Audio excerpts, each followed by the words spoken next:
Naam, shukran sana mtazamaji kwa kuendelea kutazama Darubini. Na naibu rais Kithure Kindiki amewasihi Wakenya kuhudumisha umoja wa kitaifa, akisema tofauti za kisiasa hazipaswi kutumika kuligawanya taifa. Kindiki ambaye alikuwa amezuru kaunti ya Machakos alisema Kenya ni moja na hivyo wananchi wanapaswa kusalia pamoja.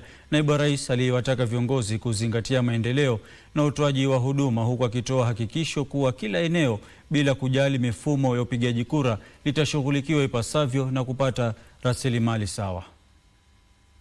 Wakati wa ufunguzi rasmi wa usajili wa ardhi wa Kithimani katika eneo bunge la Yatta, kaunti ya Machakos, naibu rais Kithure Kindiki aliwakemea wanasiasa wanaokosoa mtindo wa uongozi wa Rais William Ruto, akisema kwamba kiongozi wa taifa anahimiza umoja wa kitaifa na kutekeleza maendeleo kote nchini. Na rais wa Kenya amepigwa vita kwa sababu ya kusimama kidete na kusema ya kwamba haijalishi vile watu walipiga kura, haijalishi 2022 watu walipiga kura wapi, it does not matter, kwa sababu wakati wa uamuzi wa kura mwananchi ako na haki ya kidemokrasia kupigia kiongozi ambaye anataka.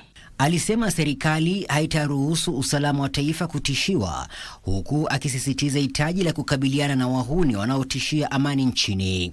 Hii ujinga ingine we cannot allow. And I assure you, we will not allow. It is not possible.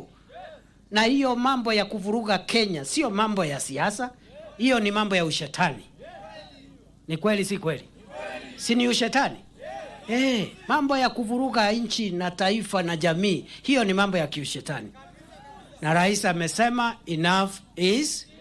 Kindiki aliwasihi viongozi wote wa kisiasa kutanguliza utulivu wa nchi badala ya manufaa yao ya kisiasa, akisema kwamba matumizi mabaya ya vijana kwa manufaa ya kisiasa lazima yakomeshwe. Kindiki aliweka wazi kwamba serikali haitavumilia vitisho vyovyote dhidi ya utulivu wa kitaifa.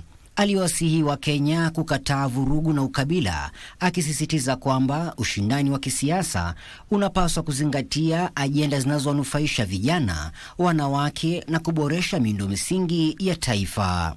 Jamii zote za Kenya ni wa Kenya na hii ni nchi yao. Hakuna mtu ataruhusiwa kuleta mambo ya kugawanya wananchi kwa misingi ya kikabila ama dini ama umri. Kenya ni yetu sisi zote na lazima sisi zote tutembee kama ndugu na dada wa taifa moja.